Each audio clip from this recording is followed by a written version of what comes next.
बिस्मिल्लाहिर्रहमानिर्रहीम। अस्सलाम वालेकुम। Welcome to jobs update with Rahman. नई वीडियो के साथ हाजिर हैं। असिस्टेंट की पोस्ट के हवाले से हमने इंग्लिश को स्टार्ट किया है। आज हमारा इंग्लिश का 5वां लेक्चर है। आज के लेक्चर में हम पार्ट्स ऑफ स्पीच को डिस्कस करेंगे कि पास्ट पार्ट्स ऑफ स्पीच जो है उसमें से कितने क्वेश्चन जो पेपर के पॉइंट ऑफ व्यू से इम्पॉर्टेंट हैं, और इसको डीपली ऑब्जर्व करेंगे, डीपली इसको डिटेल में आज डिस्कस करेंगे कि पार्ट्स ऑफ स्पीच होते क्या हैं। आप लोग जब शुरू से पहली क्लास से लेकर 10th क्लास तक जो है पार्ट्स ऑफ स्पीच को कितना डिस्कस करते हैं, तो ईच एंड एवरीथिंग इस वीडियो में हम डिस्कस करेंगे। तो सबसे पहले हम देख लेते हैं, there are following parts of speech. Parts of speech के में हमारे पास 8 किस्में हैं। इसकी 8 हमारे पास इसकी टाइप्स हैं पार्ट्स ऑफ स्पीच में। सबसे पहले हमारे पास नाउन है, फिर उसके बाद प्रोनाउन है, उसके बाद प्रेपोजिशन है, उसके बाद एडजेक्टिव है, उसके बाद कॉन्जुगेशन वर्ब है, और उसके बाद वर्ब है, उसके बाद एडवर्ब है, और उसके बाद इंटरजेक्शन है। ये पार्ट्स ऑफ स्पीच जो है ये हमारी इंग्लिश की लैंग्वेज जो हम बोलते हैं, इंग्लिश को हम बोलते हैं, उन्हीं में इस्तेमाल होते हैं। ये सारे parts of speech one by one किसी भी जगह पर कैसे इस्तेमाल होते हैं, ये हम आज देखेंगे कि कैसे कौन सी जगह पर कौन से पार्ट्स ऑफ स्पीच जो है वो इस्तेमाल होते हैं। तो देखते हैं जी, नाउन। नाउन के बारे में हम जान लेते हैं थोड़ा सा। The name of any person, place और थिंग इज कॉल्ड नाउन। किसी भी शख्स, जगह या चीज के नाम को नाउन कहते हैं। ठीक हो गया जी। अब नाउन की आगे किस्में हैं। इसमें कौन कौन सी किस्में हैं? ठीक है, 2 किस्में हैं इसकी। एक है कॉमन नाउन और दूसरा है प्रॉपर नाउन। अब कॉमन नाउन वो चीजें जो आम सी चीजें होती हैं, लाइक जो फॉर एग्जांपल बुक है, सिटी है, डॉग है। ठीक है, यानी कि जो नॉर्मल डेली लाइफ की, डेली रूटीन की चीजें हैं उनको हम कॉमन नाउन कहते हैं। ठीक है, और यहाँ पर इसकी डेफिनेशन कुछ इस तरह से लिखी है, refer to general non specific, यानी कि जो चीजें इंपॉर्टेंट नहीं हैं, रोजमर्रा में चल रही हैं। Places, thing are concepts. ठीक है, ये चीजें जो हैं, ये चीजें जो हैं, ठीक है, ये हमारे पास कॉमन नाउन है। ठीक है ना। तो कॉमन नाउन के बारे में आपको मजीद समझ आ गई होगी। ठीक है, आपने पहले भी पढ़ा है कॉमन नाउन को। ये बच्चों वाले क्वेश्चंस हैं, जस्ट आपके कॉन्सेप्ट क्लियर करने के लिए ये पढ़ा रहा हूँ। ठीक है, नेक्स्ट हमारे पास है जी प्रॉपर नाउन। तो प्रॉपर नाउन क्या होता है? Refer to specific person, specific चीजें, स्पेसिफिक स्पेसिफिक वो चीजें जो इंपॉर्टेंट हैं, वो चीजें जो मशहूर तरीन हैं, वो चीजें जिनके बारे में दुनिया जानती है। ठीक है, वो चीजें जिसमें जो कि इंपॉर्टेंट चीजें हैं। ठीक है, लाइक जॉन, ठीक है, लाइक लंदन, ठीक है, लाइक आईफेल टावर। ठीक है, और उसके बाद मज़ार कायद हो गया। अगर हम पाकिस्तान की बात करें तो Mazar Quaid is a very popular place in Pakistan. ठीक है, उसके बाद फैसल मस्जिद हो गई। तो इस तरह की जो चीज़ें जो हैं जो कि हिस्टोरिकल भी हैं और लोग उन्हें जानते भी हैं, तो इस तरह की चीज़ों को प्रॉपर नाउन कहते हैं। ठीक, तो नेक्स्ट हमारे पास है जी काउंटेबल नाउन। काउंटेबल नाउन क्या होता है? काउंटेबल नाउन वो होता है कि जिसमें चीज़ों को गिना जा सके। ठीक है ना, चीज़ों को गिना जा सके। फॉर एग्जाम्पल के एप्पल्स ज़्यादा हो सकते हैं। ठीक है, इसकी डेफिनेशन को पढ़ते हैं। Represents something that can be counted. मैंने अभी बताया है चीज़ों को गिना जा सके। काउंटेबल, काउंट डाउन, काउंटिंग करना, काउंटिंग करना। काउंटेबल नाउन ये इसी वर्ड से निकला है। ठीक है, काउंटेबल नाउन काउंट करना। ठीक है ना, जैसे कार्स हैं, कितनी कार्स हैं, तो जैसे एप्पल्स हैं, कितने एप्पल्स हैं, चिल्ड्रन कितने बच्चे हैं। ठीक है ना, जैसे काउंटेबल नाउन था ऐसे ही अनकाउंटेबल नाउन वो चीजें जो गिनी ना जा सके। ठीक है, represent something that can not be counted individually and does not have a plural form. ठीक है ना, जैसे कि वाटर, वाटर को आप गिन नहीं सकते, वाटर कितना है। ऐसे नहीं गिन सकते, ठीक है। उसका एक एक पॉइंट जो है उठा के, एक एक मालिक्यूल, अगर हम केमिस्ट्री के रूप से बात करें तो एक एक उसका मालिक्यूल उठा के, ठीक है, ये एक मालिक्यूल होगा, ये हो गया, ये हो गया, ये हो गया, ये हो गया, इस तरह जो है उसके मालिक्यूल उठा के आप गिनते फिरो, तो ऐसे तो पॉसिबल नहीं है, ठीक है ना। तो समझने की बात है ना। तो इसके बाद हमारे पास है राइस। राइस राइस में दाने होते हैं, छोटे से छोटे छोटे दाने होते हैं, ठीक है ना, इस तरह से, इस तरह से, इस तरह से। तो इनको हम केजी में गिन सकते हैं, ठीक है ना, इनको हम केजी में गिन सकते हैं, ठीक है ना, केजी में,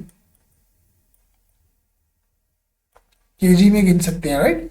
तो वो चीजें जिनको हम वन बाय वन गिन नहीं सकते, उनको हम अनकाउंटेबल नाउन कहते हैं, ठीक हो गया जी। उसके बाद आ गया कोलेक्टिव नाउन। कोलेक्टिव का मतलब जो है, आप इस बात से लगा लो कि कलेक्ट करना, किसी चीज को जमा करना, ठीक है ना, बहुत सारी चीजों को इकट्ठा, मजमुआ जो है उसको जमा करना, राइट। रिप्रेजेंट अ ग्रुप और कलेक्शन, जैसे मैंने अभी बताया, कलेक्शन ऑफ पीपल और थिंग, चीजों और इंसानों की कलेक्शन जो है उसको हम कलेक्टिव नाउन कहते हैं, यानी कि कलेक्टिव नाउन कहते हैं, ठीक है ना। एग्जाम्पल, टीम, फैमिली, ठीक है। और इस तरह जो है इसको हम कलेक्टिव नाउन बोलते हैं, ठीक। नेक्स्ट हमारे पास है जी कॉन्क्रीट नाउन। कंक्रीट की छतों का नाम सुना है आप लोगों ने? कंक्रीट की छतें जो होती हैं उनके बारे में जो बताया गया है, वो चीजें जो किसी चीज से मिलकर बनी है, refer to tangible physical objects that can be perceived by the sense. वो चीजें जिनको हम छू सकते हैं, जिनको हम टच कर सकते हैं, जिनको हम महसूस कर सकते हैं, वो चीजें क्या कहलाती हैं जी? काउंटेबल नाउन, ओ सॉरी, काउंटेबल कह दिया मैंने, कॉन्क्रीट नाउन कहलाती हैं। कुछ इस तरह से, अगर ये बिल्डिंग है तो ठीक है, तो ये बिल्डिंग किस में आएगी? कॉन्क्रीट नाउन में आएगी, ठीक हो गया जी। उसके बाद है ऑब्स्ट्रैक्ट नाउन। ऑब्स्ट्रैक्ट नाउन, ठीक। ऑब्स्ट्रैक्ट नाउन क्या होता है? ऑब्स्ट्रैक्ट नाउन वो होता है कि जो सिर्फ इमेजिनेशंस में हो, जो चीज़ ख्यालात में हो, उसका हकीकत से कोई ताल्लुक ना हो, that is called obstruct noun. Obstruct noun क्या हो सकता है कि मेरी समझ में नहीं आया, मेरी समझ में या मेरे माइंड में ही नहीं आया, माइंड, मेरे माइंड में नहीं आया। अब माइंड को कहाँ ढूंढते फिरोगे, ठीक है। मेरी थिंकिंग ही इतनी है यार, मैं सोचता ही इतना हूं, मेरे ख्यालात ही इतने हैं, ठीक। तो ये चीजें जो है that is called abstract noun, right, abstract noun. तो ये नाउन की किस्में हैं। अब उसके बाद फंक्शन ऑफ नाउन। ये नाउन जो है ये कहाँ इस्तेमाल होता है? नाउन में बी अ सब्जेक्ट और ऑब्जेक्ट, इट में बी ड्यूर, रिसीवर और इन्फिनेटिव। नाउन जो है वो सब्जेक्ट भी हो सकता है, ऑब्जेक्ट भी हो सकता है, ठीक है। ये रिसीवर भी हो सकता है, इन्फिनेटिव भी हो सकता है। कैसे हो सकता है? जैसे कि यहाँ पे एग्जांपल है एक, teacher teach the student, teacher teaches the student, ठीक हो गया। टीचर जो है वो स्टूडेंट को पढ़ाता है। He likes to teach, he likes to teach. Only common and collective noun may be plural, but all other noun are only singular. Common और जो कलेक्टिव नाउन है, यही जो है हमारे पास, ये प्लूरल यानी कि जमा की फॉर्म में होते हैं, और बाकी नाउन जो होते हैं वो सिंगुलर होते हैं, सिंगल फॉर्म में हमारे पास होते हैं, ठीक हो गया जी। यहां तक नाउन की किस्में होगी। नाउन का फंक्शन भी हमने पढ़ लिया, नाउन कहाँ इस्तेमाल होता है, नाउन किसी भी जगह पे, जगह या चीज या शख्स के नाम को कहते हैं, नाउन की कितनी किस्में हैं, नाउन के बारे में हमने बहुत सी डेफिनेशंस को याद किया। नाउन के बारे में हमने ये देखा कि नाउन यूज एक्चुअल में कहाँ होता है, और कौन कौन से नाउन जो है वो सिंगुलर हो सकते हैं यूज, और कौन कौन से जो है वो प्लूरल में यूज हो सकते हैं। तो इसके बाद हमारे पास आती है बारी प्रोनाउन की। प्रोनाउन का क्या होता है? प्रोनाउन की डेफिनेशन को पढ़ते हैं। रिप्लेसमेंट ऑफ, जैसे ये प्रो, प्रो का ये वर्ड है ना, ये जो प्रो का वर्ड है, ये जो हमारे पास प्रो का वर्ड है, अगर हम इसको नोटिस करें, ठीक है, ये जो प्रो का वर्ड है अगर आप इसको नोटिस करें तो इसमें ये लिखा हुआ है रिप्लेसमेंट। नाउन की रिप्लेसमेंट पे कोई वर्ड आए तो उसको हम प्रोनाउन बोलते हैं। Pronoun has all characteristic according to the noun, यानी कि अगर मैं कह दूं फॉर एग्जाम्पल कि मैं कह दूं कि मैं यार फलां जगह जाना था, चलो मेरी जगह आप मेरी मेरी रिप्रेजेंटेशन करते करते हुए वहां पर जाओ, मेरा एज ए रिप्रेजेंटेटिव बन के किसी जगह पे मेरी जगह जाओ, आपके पास मेरी तरह की अथॉरिटीज होंगी, आपके पास मेरी तरह की तमाम वो खसूसियात पाई जाती होंगी जो कि मुझ में है और वहां पर मुझे वो शो ऑफ करनी है। That is called pronoun. ठीक हो गया। प्रोनाउन की वही खसूसियात होती हैं जो कि नाउन की होती हैं, बट क्यों वो इस तरह के, for example Fatima is my sister. She has a friend. They are very intelligent. ठीक है। और ये देखो ये यहाँ पे लिखा हुआ है फातिमा, ठीक है ना, तो ये फातिमा लिखा हुआ है, फातिमा जो है वो नाउन है। अब यहाँ पर she has a friend, तो ये जो she है ये हमारे पास प्रोनाउन आ गया, ठीक है ना। तो इस तरह ये हमारे पास प्रोनाउन की एक किस्म है। प्रोनाउन नाउन की किस्म है बट ये नाउन की जगह पर इस्तेमाल होता है। ठीक हो गया जी। नेक्स्ट हमारे पास है जी, इसकी कुछ टाइप्स हैं। पर्सनल नाउन, पर्सनल प्रोनाउन, ठीक है, possessive pronoun, reflexive pronoun, demonstrative pronoun and उसके बाद हमारे पास प्रेपोजिशन आ जाती है। तो ये टाइप्स को मैं पढ़ने में आपका टाइम वेस्ट नहीं करूंगा, ठीक है। उसके बाद हमारे पास प्रेपोजिशन को मैंने पिछले लेक्चर में बताया था कि हम प्रेपोजिशन को मेनली डिस्कस करेंगे, डिटेल वाइज ब्रीफली डिस्कस करेंगे कि प्रेपोजिशन एक्चुअल में होती क्या है, हम प्रेपोजिशन का कहाँ यूज करते हैं, और यूं समझ लें कि the preposition is the backbone of whole English language is on the behalf of preposition. तो प्रेपोजिशन की बेसिस पे ही ये जो हमारी होल इंग्लिश जो हमारी लैंग्वेज है वो चल रही है। कैसे चल रही है वो हम डिस्कस करेंगे। प्रेपोजिशन के बारे में हम पढ़ रहे हैं, ठीक है। Preposition, the word used before noun और प्रोनाउन इज कॉल्ड प्रेपोजिशन। जैसे अब देखो ना कि कड़ियां मिल रही हैं, एक दूसरे के साथ रिलेट हो रही हैं चीजें, आप उन चीजों को रिलेट कर एक दूसरे के साथ पढ़ो, but preposition is the another thing, ठीक है। प्रेपोजिशन रिलेट भी हो सकती है लेकिन इसमें कुछ ना रूल्स होते हैं, कुछ रेगुलेशंस होती हैं। अगर आप उसको डिस्कस करोगे, उसको पढ़ोगे, उसको थॉरोली अपने माइंड में एक जगह पे लेयर्स बना के रख लोगे ना कि यहाँ पर प्रेपोजिशन है, यहाँ पर हमारे पास नाउन है, यहाँ पर हमारे पास प्रोनाउन है, और उसके बाद हमारे पास कॉन्जुगेशन है, और इस तरह हमारे पास इंटरजेक्शन है, और हमारे पास इधर एडवर्ब पड़ा है, फला चीजें जो है किस किस मकाम पे हमने रखनी है, कैसे लेयर्स बना के रखनी है, it's depend up to you. वो मैं आपको बताऊंगा कि आपने कैसे इसको मैनेज करना है, राइट। तो प्रेपोजिशन जो है वो कैसे है, क्या है। प्रेपोजिशन जो है नाउन और प्रोनाउन से पहले जो वर्ड्स यूज होते हैं उनको हम प्रेपोजिशन बोलते हैं। ठीक हो गया जी। प्रेपोजिशन का जो मेन फंक्शन है वो क्या है जी। Preposition is used to relate the noun and pronoun with the verb. जब एक सेंटेंस प्रॉपर एक सेंटेंस बन जाता है उसमें प्रेपोजिशन भी होती है, उसमें प्रोनाउन भी होता है, उसमें नाउन भी होता है, उसमें वर्ब भी होता है, उसमें सब्जेक्ट भी होता है, और उसमें ऑब्जेक्ट भी होता है। अब इन चीजों को आपस में जब एक दूसरे के साथ रिलेट करते हैं, एक दूसरे के साथ मिला देते हैं, तब क्या बनता है, हमारे पास सेंटेंस बनता है। जिस सेंटेंस के बारे में हमने पिछले लेक्चर में नोटिस किया था, पढ़ा था कि सेंटेंस क्या होता है, क्लॉज क्या होता है, इनडेफिनेट क्लॉज क्या होता है, डेफिनेट क्लॉज क्या होता है। ठीक हो गया जी। तो नेक्स्ट हमारे पास है कॉन्जुगेशन। प्रेपोजिशन के बारे में आपने डिस्कस कर लिया, प्रेपोजिशन के बारे में समझ लिया कि प्रेपोजिशन होती क्या है, ठीक है, और इसके रूल्स जो है वो नेक्स्ट हम पढ़ेंगे। अब नेक्स्ट हमारे पास है जी कॉन्जुगेशन। कॉन्जुगेशन क्या होती है। कॉन्जुगेशन का मतलब ही ये होता है कि दो वर्ड्स को आपस में ज्वाइन करना, दो वर्ड्स को ज्वाइन करवा के एक सेंटेंस मुकम्मल करवा देना। कॉन्जुगेशन मीन्स होता है बॉन्ड, एक दूसरे के साथ अटैचमेंट। दो वर्ड्स को जब अटैच करोगे या दो फ्रेजेस को जब अटैच करोगे तो दरमियान में जो एक चीज बनती है, एक ब्रिज बनता है, that is called conjugation. That is called a like a bridge between two words that is called conjugation. तो conjugation are joining the word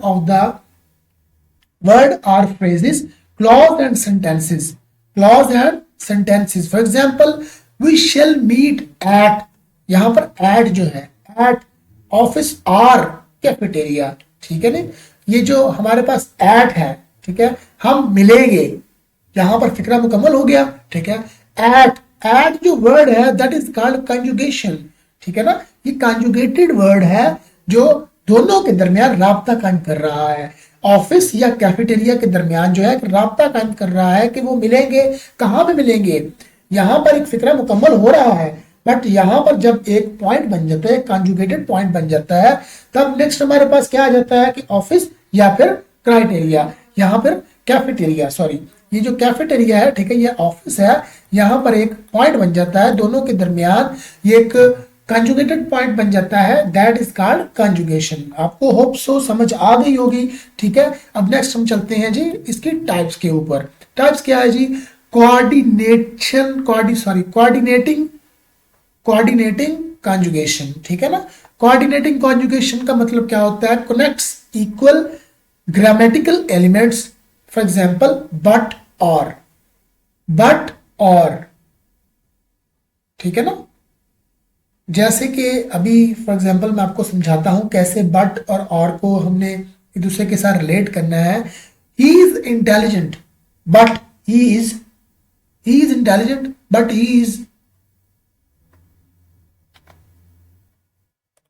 he is very careless, ठीक है ना। अगर वो इंटेलिजेंट है, ही इज इंटेलिजेंट, अगर वो intelligent है लेकिन लापरवाह भी है, he is intelligent but he is very careless, ठीक होगा जी। तो ये जो बट का जो मीन आ रहा है ना, बट जो है दैट इज कोऑर्डिनेटिंग कॉन्जुगेशन, जो एक दूसरे के साथ रिलेट करके कंजुगेटेड वर्ड बनाता है, ठीक है ना। उसके बाद सबऑर्डिनेटिंग कंजुगेशन, ठीक है ना। उसमें क्या होता है, कनेक्ट डिपेंड्स, सबऑर्डिनेटिंग कंजुगेशन, तो connect dependent clause to independent clause, जो वो फिक्रा जो जिसमें कोई किसी का समझ नहीं आती और जिसमें समझ आती है, जो सेंटेंसेस है और जो फ्रेजेस हैं उनको आपस में मिलाना, दैट इज सबऑर्डिनेटिंग कंजुगेशन। और इसके बाद कोरिलेटिव कंजुगेशन, ये आप इसके टाइप्स को एक दफा पढ़िएगा, ठीक है। ये इनके मानी जो है, इनका जो आपको लुब्बे लबाव है, ये आपको नोट्स में से ही मिल जाएगा, वो नोट्स जो मैं आपको व्हाट्सएप में शेयर कर दूंगा, ठीक है ना। उसके बाद फिर डिफरेंस आ जाता है कंजुगेशन और प्रोपोजिशन में, ठीक है। उसके बाद ये आप इसको रीड आउट कीजिएगा, पढ़ लीजिएगा, ठीक है, आपको ये डिफरेंस भी समझ आ जाएगा। उसके बाद वर्ब है जी, the word denoting the action और state of the subject is called verb. Verb जो है, verb is an action word.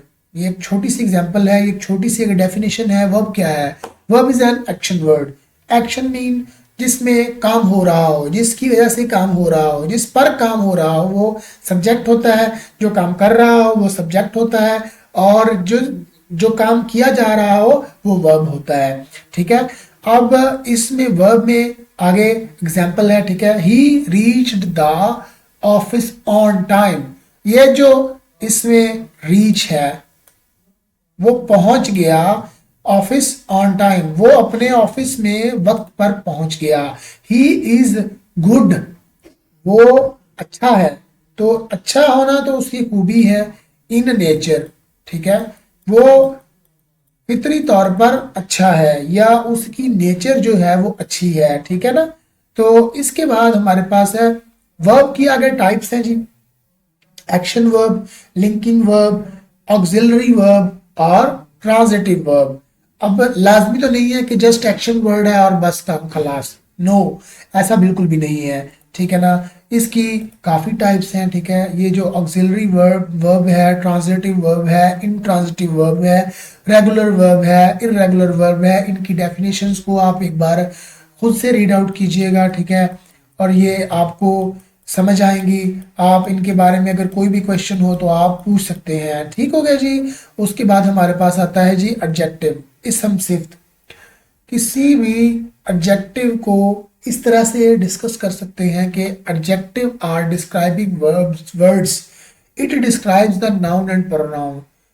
Noun और प्रोनाउन को डिस्क्राइब करना एडजेक्टिव होता है, यानी डिस्क्राइब करने वाले वर्ड जो हैं वो एडजेक्टिव होते हैं। इसम सिफ्त, इसम सिफ्त का मतलब होता है कि किसी भी शख्स की अच्छाई या बुराई बयान करना, दैट इज कॉल्ड एडजेक्टिव।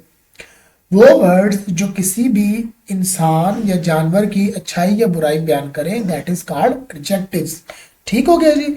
इसकी एग्जांपल्स हैं ही क्ला, सॉरी यहाँ पर एक ये लाइन है, ये थोड़ी सी मुझे लग रही है कि इसमें थोड़ी सी फेरबदल करने वाली है, आप इसको छोड़ दें। The grapes are sour. अब ये जो सॉर है, ये एक तो खट्टे हैं, अंगूर खट्टे हैं। द ग्रेप्स आर सॉर, हम सबको पता है कि अंगूर खट्टे हैं। अंगूर खट्टे हैं, ये अंगूर खट्टे हैं, ये अंगूरों की बुराई है या उसकी अच्छाई है। अगर वो बुराई है तो भी ये इसम सिफ्त है, अगर ये अच्छाई है तो भी ये इसम सिफ्त है। The boy helped me. अब ये जो हेल्प करना है ये इसम सिफ्त है, एडजेक्टिव है। ठीक है ना। अब आगे एडजेक्टिव की टाइप्स हैं। ठीक है, एडजेक्टिव की टाइप्स हैं, इन टाइप्स को आप रीड आउट कीजिएगा तो ये भी इजी है, आप एक बार पढ़ोगे तो इंशाल्लाह ये क्लियर हो जाएंगी। ठीक है, इसके बाद एडवर्ब आ जाता है। It describe the verb as well as the adjective. जैसे मैंने नाउन के बारे में बताया था कि नाउन जो है, नाउन के बाद प्रोनाउन है, तो प्रोनाउन तब लगता है जब प्रोनाउन जो है वहां पे यूज ना हो। इसी तरह एडवर्ब जो है describe the verb as well as the adjective. They may are more adverb in the single sentence. जो एडवर्ब होता है ना वो वर्ब की जगह पर कई जगह पर लगता है। तो जो वर्ब की जगह पर ए वर्ड्स इस्तेमाल होते हैं उनको एडवर्ब कहते हैं। ठीक है, ही वर्कड हार्ड। ठीक है ना। अब ये हार्ड, वर्कड हार्ड है, दैट इज एडवर्ब। ठीक है ना। He worked hard, he worked very hard. एक चीज नोट कीजिएगा, ही वर्कड हार्ड, एक चीज नोट कीजिएगा, नोटिस करें यहां पे ही वर्कड हार्ड, उसने मेहनत की, उसने मेहनत की। He worked very hard, he worked very hard, that is called adverb. Adverb ये क्यों है, कैसे है, क्या है? जब किसी वर्ब पर हमने काम किया हो, जब किसी वर्ब को हमने एक्स्ट्रा ऑर्डिनरी शो करवाना हो, देन हम क्या यूज करते हैं, एडवर्ब। देन हम क्या यूज करते हैं, adverb. Like very, she is very intelligent, वो बहुत सहीन है। ठीक है ना।